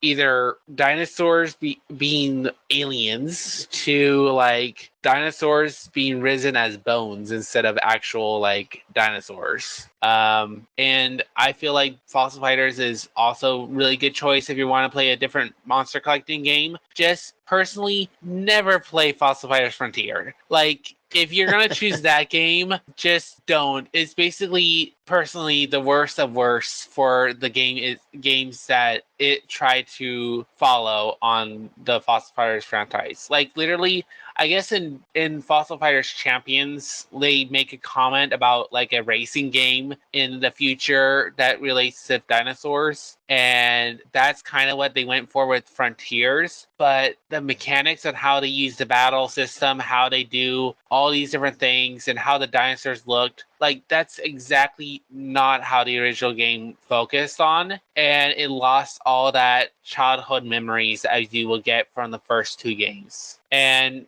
not only that, like I've played or at least tried to play Monster Hunter Stories 2, even just the Monster Hunter series in general, and I just kind of get lost in it and immediately give up with reaching the third area of whatever game that is, which for me, not Joker, but Stories 2, I kind of stopped at the third area, which is like a snowy mountains area. So, yeah. So it's interesting because you're bringing up the Fossil Fighters. My brother was watching a stream the other day, and I promise this is relevant. But he's like, there's this RPG where you play as dinosaurs, and the music is totally knockoff Dragon Quest. And he made me listen to it, and it's like, yeah, that definitely sounds a lot like Dragon Quest. And he eventually looked it up, and it's like, oh, it's not knockoff Dragon Quest. It is Dragon Quest because it's Koichi Sugiyama. Oh, and he did Fossil Fighters music? I don't know if it was Fossil Fighters. I have messaged my brother and asked for the title of the game because I do not know it off the top of my head, but I might be able to come back in a couple of minutes and tell you. It was a funny thing. I can also send you a playlist later after the podcast of like what the music is for that game, so you can actually listen to it and see if it's actually the same artist. I don't think it was a monster collecting one. You played as a dinosaur and you like evolved through all of the. It's definitely not Fossil Fighters. Okay. It was EVO, The Theory of Evolution. I don't know what it is, but Sugiyama did the music for it, and it's dinosaurs. Interesting. It was just like, this is totally knock off Dragon Quest, and it's like, nope, it's genuine Dragon Quest. So, Bluestar, what monster collecting games have you enjoyed? So, I was big into Pokemon, like 10 years ago or so. Gen 4 and Gen 6, I completed the national decks. Mystery Dungeon games have been some of my favorites for the longest time, but I just haven't been able to get super into it for a long time. So, like, I played Moon, I played Sword, and I played Brilliant Diamond, but I don't even know that I rolled credits on all of them. I don't know what it is. I just can't really get into it anymore. I have kind of been sort of, backseat gamer is not quite what I want to say, but my brother has been getting into SMT, which is the demons that we have been collecting. So literally just before this podcast started, my brother was like, I want to start SMT1. And I was like, okay, can we name all the people after people on the Dragon's Den? And he's like, sure. So I'm the protagonist, who is a dude. Yangus is the chaos character, Berurian is the lawful character, and Jay from Big Shark Gaming is the girl that we are all fighting over currently. So that just started today, but I've played Persona stuff in the past too, and monster collecting is not the main focus of those. Like it's still there. So I would say those are your tops. Yeah. So yeah, I will say I still get the Pokemon games. I mentioned this earlier. I still get them. I play them, but I think the analogy I wrote here was they're like Halloween candy. They're good. I get excited for it, and then it's over in a month, and it's put away for a year. They come and go, and I have fun with them, but I do enjoy them in little bursts. The Yokai Watch games, I played those as they came out. I love them. They were amazing. Still sad that the fourth game never came out over here in the U.S. I don't think there's any fan translation working on that. I've looked and looked, but I really don't have a way to play it because it was a Switch game anyway. So you should be the fan that translates it. That's really great. Although I'd love coming up with the puns, English puns for some of those. Talk about pun game, Yokai Watch, pun game strong. There was what was the translated? There was I can't even. I'll think about it later. But there was a translation one that I was like, I can't believe they made that word into a pun for the name of that beast. And like, how the hell did that even come off in Japan? And I actually contacted somebody I knew that lived in Japan. Was like, okay, you got to look up Yokai Watch. I've got to know how this pun actually works in Japan. He came back and he's like, it actually works. I was like, oh my god. But the Nexomon games I've enjoyed. The first two were very much old GBA kind of style Pokemon. Well, the second one had way more fun stuff to do in it too. The first one was basically Pokemon clone, but the second one like started doing its own thing. And I know they're making a Switch version, not Switch version, but a 3D. Nexomon 3 is coming out in 3D, so that'll be a little bit different. And Drakely, you brought up Monster Hunter Stories 2. I absolutely loved the first game. I don't know what propelled me because I have bounced off every Monster Hunter game I've ever tried, but they had a demo for the Monster Hunter Stories 1 game, and I played it and dropped like 8 hours into it in a weekend one time and was like, yes, give me this. And then it came out and I played it. Absolutely loved it. Just had a blast with it. I bought Monster Hunter Stories 2 at launch and I bounced off it way before you did. And then had we not had a podcast for my RP Gamer one this year, I went back and I kind of forced myself through it. I'm like, I'm going to play through it. And I eventually got into the swing of things. And it was after the third area finally that made me like, okay, I can do this. But still, it was a bit of a struggle to finish. So if they come out with a third one, I really don't know. That'll be like, I'll get it in a couple of years when it's on sale for 50% off. So I feel you on that. Yeah, it was rough because I almost quit it a second time. I was like, God, we're going to podcast about this in a month. I've played enough of it. I'm going to be able to talk about it. I give zero shits about spoilers, so I don't care if I'm on a spoiler cast that we're doing like with everybody else spoiling. I'm like, if I just quit halfway through, it's fine. Then it got to it. I was like, I could keep going. And then that lasted for just long enough to get through it. Yeah. And one thing I will say is that you bring up Nexomon, and I actually have the Nexomon Evolution game, but I haven't played it. Yeah, I should play it, but I haven't played it. So I to be honest, I have a lot of games I haven't played, but I have. Like, I think in total, I have like 186 games that I have. And only like 40 I've actually played and completed. So, in other words, you're just an average gamer. Yeah. We've all got our huge backlogs that will never be finished in our lifetime. Yeah. All right. So before we wrap it up tonight, let's talk about our upcoming game. We got less than a month from the time of this recording for Dragon Quest Monsters 3, The Dark Prince releasing. So when you first heard about this, when you first heard it was actually coming and coming out this year, where were you? Where did you like get excited about it from? And Bluestar, we'll start with you. You saw that I had nothing written down and you decided That's exactly what I call. So I don't actually remember. No. I don't think I think it was just like any other day, and I was scrolling on Discord and I saw people were talking about, oh, there's a demo out, and I think later that day I told my brother, hey, they're releasing a new Dragon Quest Monsters game and there's a demo, and he's like, cool, and so then we pulled it out and started playing it. It definitely wasn't like, oh my god, they're doing a Dragon Quest Monsters. It was more of like that's really neat, we should check it out. Which makes me seem like not that excited of a fan, but I don't know. Maybe it's just been a weird year.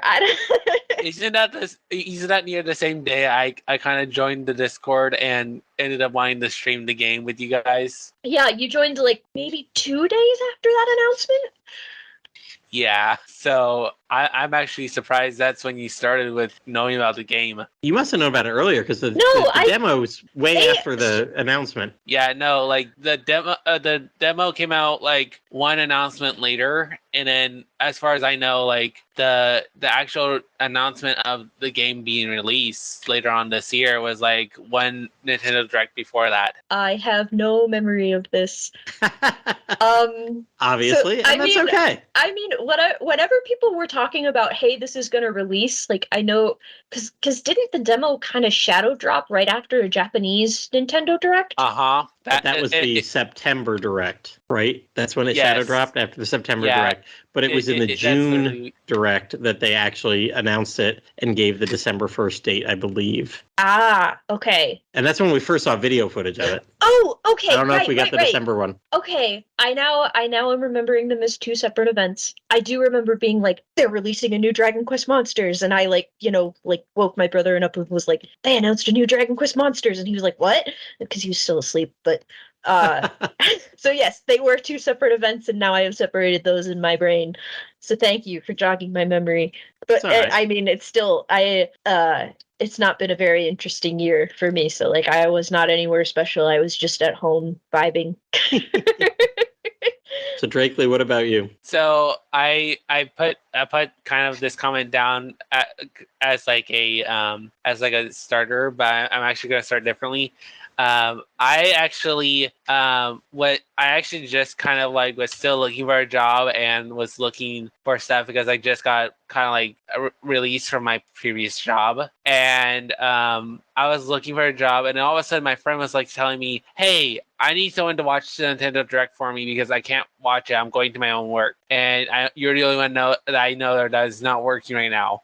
So I'm like, okay, well I'll look at it, but 90% of the games I'm not going to play. And when you know it, like within the two Nintendo Directs that they told me to watch, I was like spitting it happy on like seeing two announcements. One was The Dark Prince, the other was Paper Mario: The Thousand Year Door.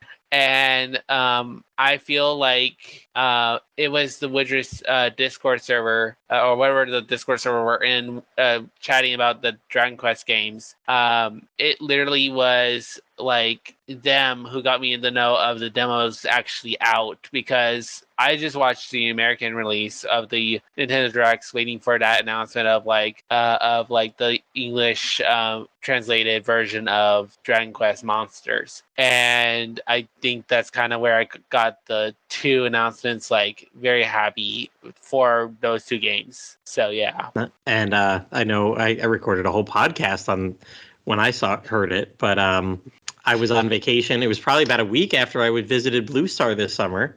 Because we were actually finishing up. It might have been about 10 days because we were with you over the weekend. So one weekend, and then it was like on a Tuesday or something like that. Or it was a Wednesday, I believe. I don't know. Tuesday, Wednesday, something around there.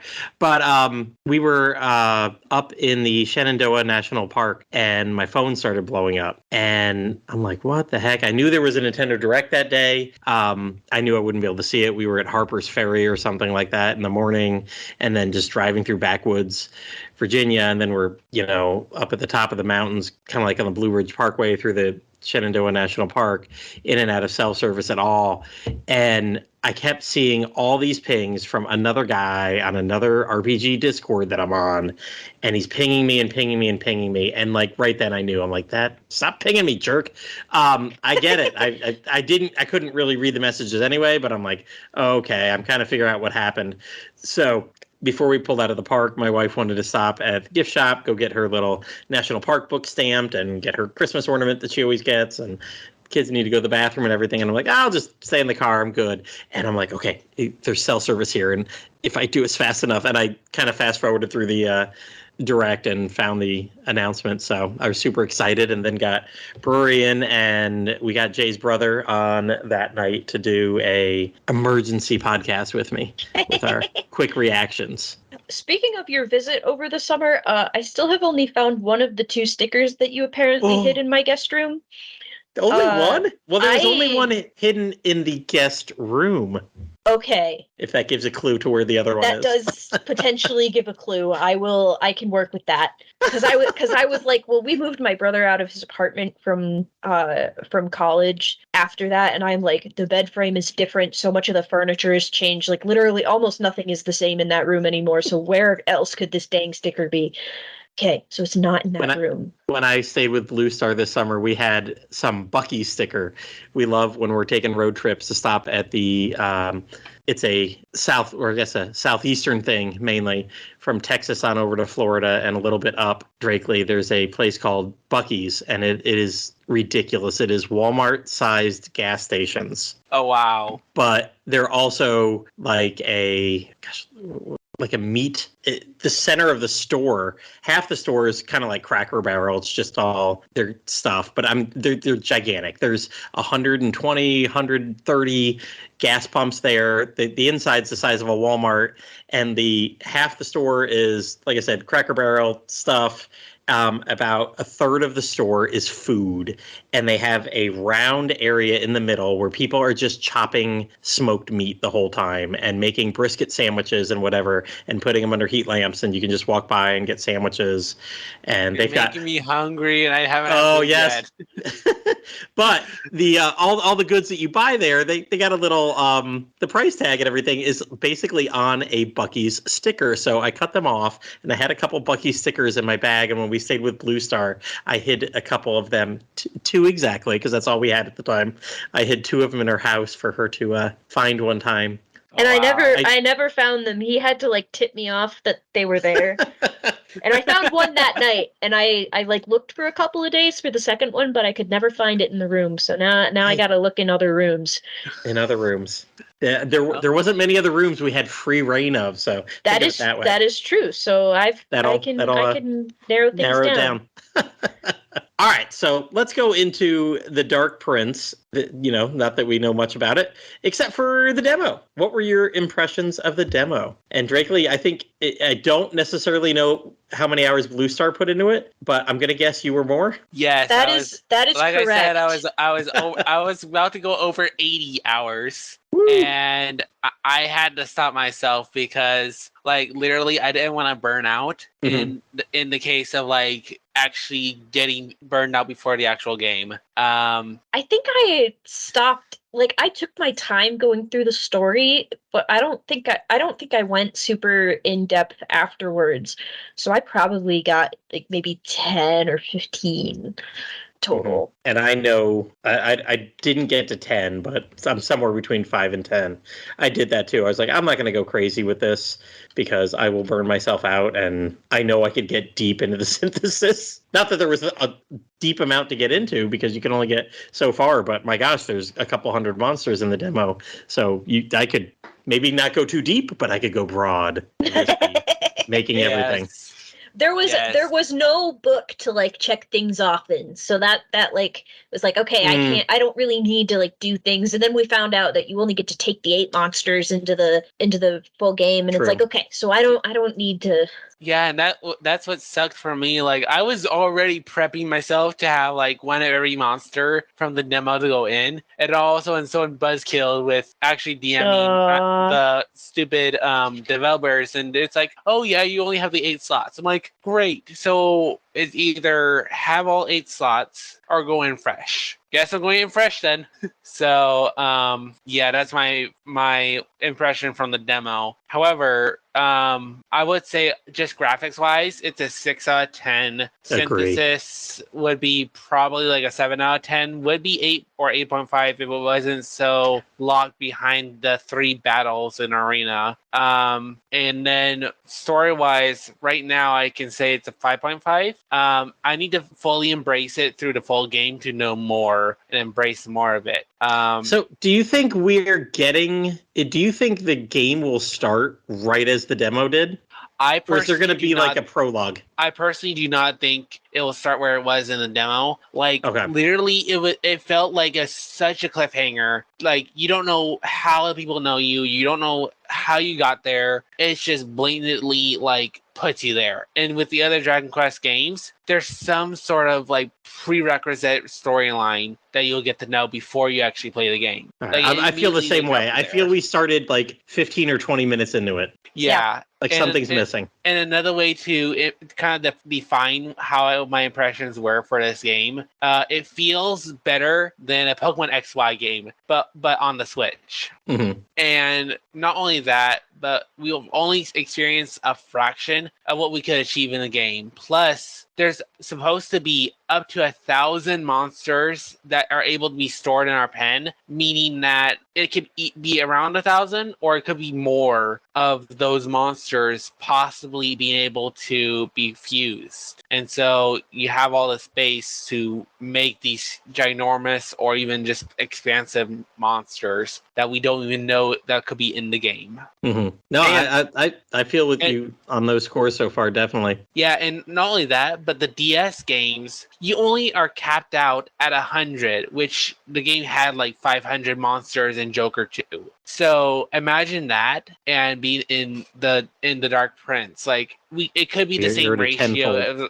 Yeah, it's tenfold, but it could also be tenfold in the size of how many monsters we can fuse, or the many different combinations we can have. Haven't they told us that? Isn't there 500 or something? I didn't see any information like that on my end, but I think we've been given not a specific number, but I think like the number's like over 500, which over 500 is like literally like saying that it could be 500 or it could be more. Mm-hmm. And even with that more, you don't know how much more. I feel like there's a number there that it's probably not over, like probably not over 750. That might be like the next benchmark. I mean, they might not go in and be like over 600.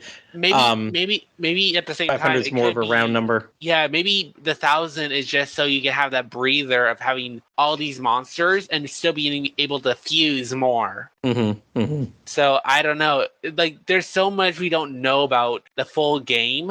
Oh, definitely. That we can only speculate from what we were given and the information we found. Yep. Like, and I know they're releasing a lot of information recently. I know today somebody was posting stuff with their sliding tiles. Something in the game's got the sliding tiles, and and not only that, like someone mentioned about mentioned the link to the Square Enix website where they had the actual information about online battles, and with the online battles, like it may not seem interesting to some people who are not into online battling with other people. Like you mentioned before, like it would be pretty cool to like go up against people in the online battles and be able to recruit those monsters like you're able to do in the Dark Prince with this new online feature they're kind of like bringing back. Mm-hmm. So honestly, I find that there's so much that they could have and we don't know about it. Like someone even mentioned the game on the eShop says you can have 1 to 8 players. Like, where are those other 7 players going to come from? Like, we don't know. So we have to wait and see, honestly. Mm-hmm.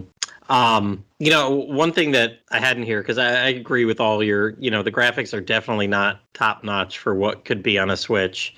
And I will say I'm maybe a little confused by that, because when I played Treasures and when I played or looking at all the stuff going to Infinity Strash, which I never ended up playing, I've kind of wondered, who are they making these games for? Like, where's the push? Why are we translating these into English? Who are we making it for?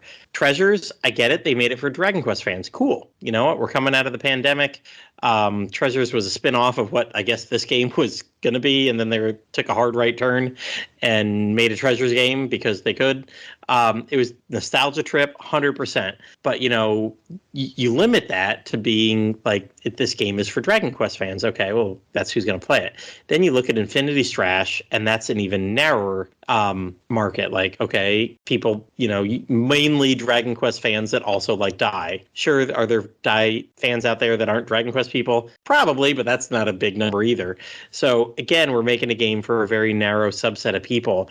Like, Dragon Quest Monsters could be the big one, the one that pops it, as more than Treasures, more than Infinity Strash, bringing this wide thing. And then you look at it and I'm like, you know what? This feels like a 3DS game. Like, I'm great. I love it. It's home for me. It's like, yay. But I'm like, you know what? Pokemon fans, even with all the glitches and everything, this doesn't look awesome. Right. Comparatively, like you could have done that. Like, Dragon Quest 8 was like one of the graphic amazingness on the PlayStation 2. Came out and cel shaded, and holy crap, everybody talked about it. And Dragon Quest 11 has been a big hit with RPG fans. I've heard so many people say like, oh, it's one of the best games in the 2010s. and everything. And I'm like, this is not going to do the same, I believe, for monster collecting fans. Well, just I think we're going to love it. Yeah, I think we're going to love it. But like, just remember, like there's a lot of people that I personally know that have only known Pokemon because it's been vastly, vastly expanded upon and known about. But there is times where people just need to experience something different than what they're used to actually like understand where we're coming from. And it's kind of like this bet of like, is it quantity of how many people kind of like get them into it, or is it the quality of like how people produce or how they announce these games that will actually make it succeed? I hope so. I hope they get the marketing behind this. Yeah, and not only that, like I actually managed to get a friend very hooked onto the Dark Prince demo that like they're wanting to get the game, just can't afford it right now. So hopefully I can get them something very good for Christmas, and they'll be able to play with me and have a little bit of fun and just have that enjoyment with us. Well, other than buying it for a friend for Christmas, what are you, Drakely, looking forward to most with the Dark Prince game? Okay, so honestly, I just want to know the background of Sorrow. Like, I've only seen the monster version of him. Like, that's the only version I've seen. And so, seeing him in this form, I'm confused. I'm curious, and I want to know some of the lore behind him that we don't know about. And I feel like this game is definitely going to show that. But not only that, I want to know how some of the skills and synthesis calculations work, because I'm a gamer that loves to kind of like do the research, kind of get the facts straight, and kind of get the mechanics down to where I can calculate and predict how things come. And with the demo, they kind of just adjusted everything so differently than what the DS games were that it feels like they kind of made it so that it's off-putting, I guess. Like, some skills used to be single hits. Now they're AoEs, like Zam. Like, that's big changing. And at the same time, with synthesizing, it used to be 1/4 of the returning stats of the parents being like merged together. But now with the demo, it's like it feels like they added a big buff to it, to where now we're probably getting more benefit from those stats, and we don't know exactly what everything will calculate to until we do some testing or get the data mine of how it's working from the actual full game. Yeah, one of the things that came up, I think when we did our demo impressions episode, I enlightened Platty as to the way that synthesis points worked. How you get 50% of allocated synthesis points that you put into skills that you inherit, and you get 25% of unallocated. And that's true for the older DS games, but then Platty was doing things and he's like, I'm fusing these guys together and I haven't been allocating skill points and I am getting 50% of each parent's skill points. And I'm like, these games are a lot nicer than the older ones.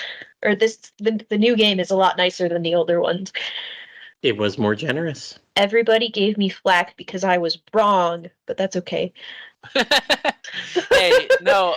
It was wrong due to the fact that it was an older mechanic, I guess. Now yeah, it's like and I honestly and it's like, yeah. I honestly didn't count my skill points when I was playing the demo, so yeah.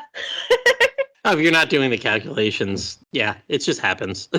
Yeah, so I've just noticed it was much different, so I'm trying to figure it out, but I can't do that without like actually getting into the game's data. And I'm not that tech savvy, so all I can do is assume and estimate. So as soon as we know those numbers, I'm totally gonna go do another calculator, just like I did with the Joker 2. So yeah.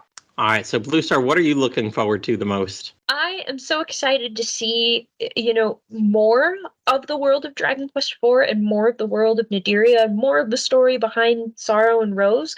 I am the type like, I know there are a lot of lore fans who are like, that can't happen because this happened. And I know this is like an alternate telling of the story, so like they've already said it's not going to be exactly the same. But honestly, just any amount of existing in a fantasy world that I already know a little bit about and learning more about that fantasy world is super great to me. Like, I know so many people are like, the Hobbit movies are bad because they have too much stuff in them, too much bloat, and I'm like, give me more stuff, teach me more things, let me live in this world for longer. 100% with you there. And having watched all like 24 hours of all those movies this summer, I loved it all. Fun. They are. My kids loved them. Even my parents like sat down. We were up in the mountains, and that's what we watched. We watched half the movies before we did our big trip, half the movies when we came back, and it was a good time. I'm looking forward to having those water and earth spells, like full lines of these. Can I have like Kasplashly or something? Kasplashel? Am I gonna get that? Kasplishel? Splish Splash? Splash, I don't know. I want it seems like they're finally going full on with the water and earth lines. For years, Exactly. Dragon Quest. Yeah, Had for two years, Dragon fires. Quest has been Multiple fires, but no water. Yeah, we got the boom and you got the boom bang, and then you got the frizz, kisses, and frizz and sizz. Frizz and sizz are the fires. Boom is explosion, which is totally different. Completely. I guess you could consider that a mix of wind and fire. Yeah, I think and then you some got breath games and do. everything, but it did that. Grandia did that. That's where I'm pulling that out of, because yes, you would get explosion types, but if you use them, it gave you skill points in your wind and fire. But no, I like that we're finally getting into stuff that other games have had forever. So that's what I'm looking forward to. All right, we've been on for a while now, and we got to get Drakely to have dinner. So we'll wrap this up here, but not until we play our modified Mary Thwack Puff Puff game. Drakely, I believe you were the one that suggested this, right? Yes, I was. Keep, release, or synth. And to play keep, release, or synth, we can't just have 3 monsters, because who are you going to synth that third one with?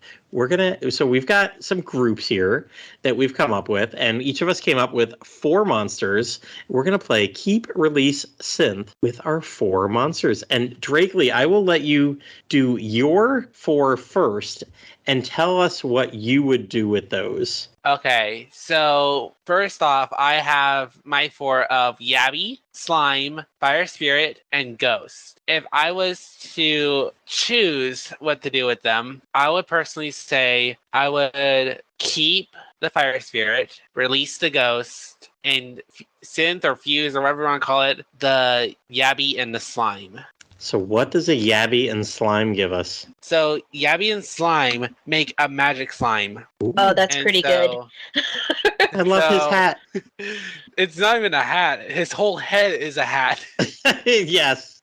And so the reason why I chose the magic slime is because the magic slime is literally a very big, powerful magic wielder for the slime family. But not only that, it kind of has this magic support kind of feel with the aspect of like having that balance, I guess, of like stealing magic and giving magic, I guess. I don't know. It's like it's some sort of like support within its magical abilities.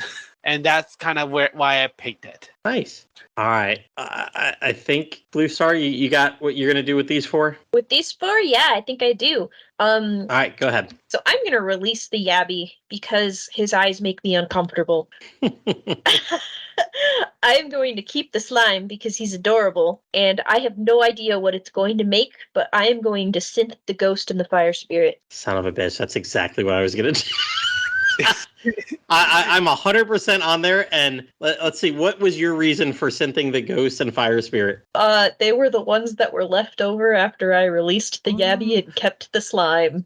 Okay, well, see, I came about it from the other way. I'm like, ghosts and spirits together. That I put those 2 together They were very ethereal. So I put those two together, and I'm never going to release a slime. So Yabby was by default. So we came about it differently. And Drakely, do you know what a ghost and fire spirit would give us? Yes, I do. So you'll get a dull drone, which is basically that The snail with that creepy, like human, like flesh torn face. Oh, I love them. They were the very first Dragon Quest. They were the very first Dragon They Quest. were. Some people have been talking somewhat recently about their resemblance to some bodily anatomy, but Yes, I have seen that conversation, but I don't care. I love the trolls. And not only that, but their shells. Oh, this works out so spiky. well. So I'm sorry, what? their shells are usually spiky, by the way. Okay. So that's pretty interesting. All right. Well, that worked out great. That came out great. All right, Bluestar, what were your 4 that you'd like us to play with? the 4 monsters that I chose were Draki, Great Saber Cub, Conclave, and Small Fry. Ooh. All right. What would you do with those, Bluestar? I'm gonna keep my Draki. Okay. Oops, I'm writing it down, and I just said I'm gonna keep the keep. I think I'm gonna release the Conclave, but it's a hard decision. And I'm gonna synth the other 2, which is Small Fry and Great Saber Cub. Okay, I'm going to change mine because I was going to do the same thing again. No! But I'll change it. Great minds think alike. It's fine. Yeah, we're on the... So, do we have any idea what a Small Fry and a Saber Cub would give us? No. I'm actually wondering, because if we're doing this based on Joker 2, I know the first 3 of mine are in Joker 2. I don't know if Small Fry is in it or not. Small Fry is in Joker 2 Pro, so kind of. Okay, so I wonder if we can figure that out. Well, what would you like to do, Drakely? Personally, I'm going to keep the Conclave, because if you get another Conclave, you can make a Conclave X. If I do the release, I'm actually gonna release Draki. I know it's probably the cutest like specter like bat thing out there, but I'm personally not a fan of the Zam line of spells. So it's okay. I will love your Draki for you. And I'm going to synth the Small Fry and the Great Saber Cub just because I'm probably going to be one of those people that go, oh, it's a new combination I have not tried yet. Let me try that next. So, yeah. Hey, that's what I do all the time. Listen, you go out and catch 10 monsters, I come back and not everybody is going to be synth into the best things ever. Sometimes I'm going to synth a bunch of stuff and have 10 level 1s sitting here in my farm and just because. Let's get some extra stuff around. I tried to be a little bit different. I'm not a big fan of Conclave, so I'm going to release that.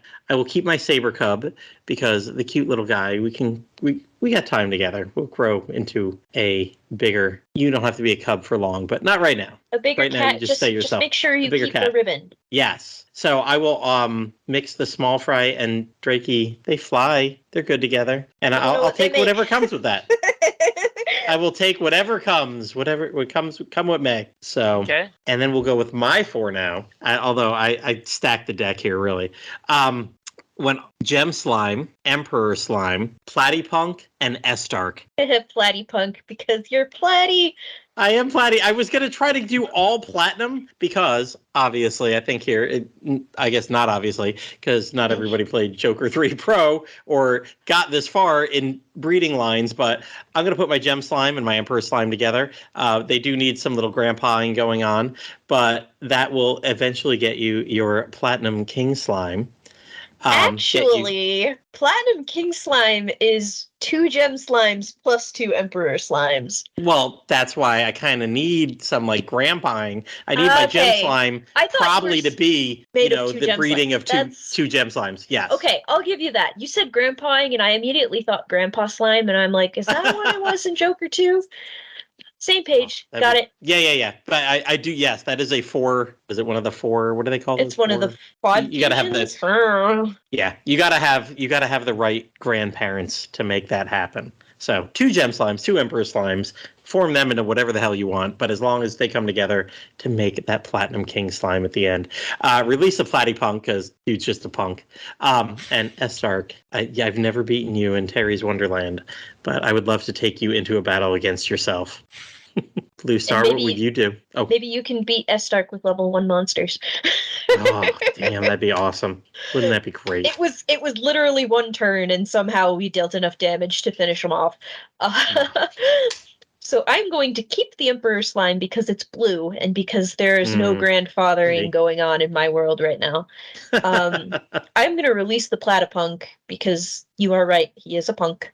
And I am going to synth S-Stark in the Gem Slime, and it's going to be interesting. It'll be awesome, whatever comes of that. Honestly, it would probably be S-Stark or a Gem Slime. I was going to say, there's really not much more in their evolutionary lines, taking very different, But that's okay. Frankly, what do you think you would do?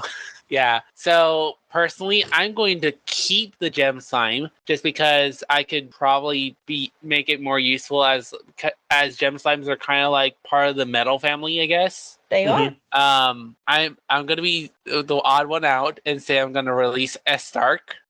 Reason being is that we don't want an overpowered bug to be on my team. And what I'm gonna do is send an Emperor Slime with a Platypunk holding a Phoenix scepter. And the reason why I'm doing that is because I'd rather have OP talents and skills on a Platypunk, so I could just name it Perry the Platypus. Oh man! Although he'll just turn into Don Corleone. In Joker 3, you don't even need a Phoenix Scepter anymore. The parent monsters are just automatically options. That's true. True. See, I forgot about that. So I thought I'd just add it just because Phoenix Scepter was probably the best option if I was still thinking the Joker 2 line. Fair? Oh, all right. Well, thank you so much for being on tonight. We're going to get you to dinner here soon. So let's wrap this up. We've talked a lot about the series, the upcoming game. Lots of good memories here tonight. So that's all for this episode of Slime Time. Thank you, Bluestar, for co-hosting tonight. And thank you, Drakely, for being on to talk a bit about yourself and obviously a ton about the Dragon Quest Monsters series. And remember, together it is possible to break even an elm. Together you can overcome even the strongest evil. Marta, Dragon Quest VIII. That was my something deeply profound that you followed directions. I did follow directions. And no problem, Platty and Bluestar. I hope you all invite me again sometime, or things might come down to pot, which is something that Jarvis will say. Oh, the jar and the pot and all the container-based puns. Always good stuff. All right, that's it for this episode of Slime Time. As I like to remind people often, we don't crowdsource or dynamically insert ads that you don't really give two shits about. We're grown-ass adults that like to talk, and we don't need a dime of your money to do so. If you'd like to contribute, though, to DQ Fandom, feel free to head over to the Dragon's Den and donate some money to Woodus, who's paid to keep the lights on there for decades. And for goodness sake, pre-order Dragon Quest Monsters: The Dark Prince from your favorite video game distributor and show Square Enix what a mistake it's been, shutting us out of this series for over a decade now. We even have a Slime Time t-shirt that you can buy that was designed by our resident artist, Dwayne. See the link for it in the show notes. And as part of the Slime Time Extended Universe, or STEW, as we'd like to call it around here, you can direct comments or questions for the podcast on X and Instagram at DQ Slime Time. I was not ready for that.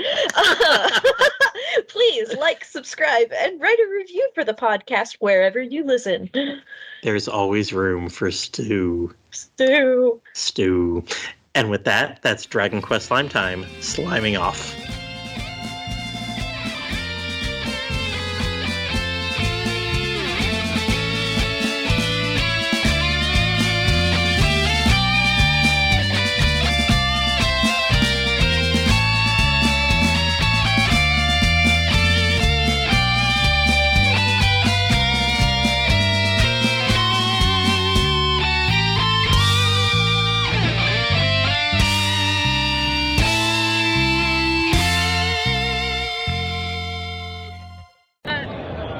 This is Gertrude for Slime Time, reminding you all that you must complete your adventure.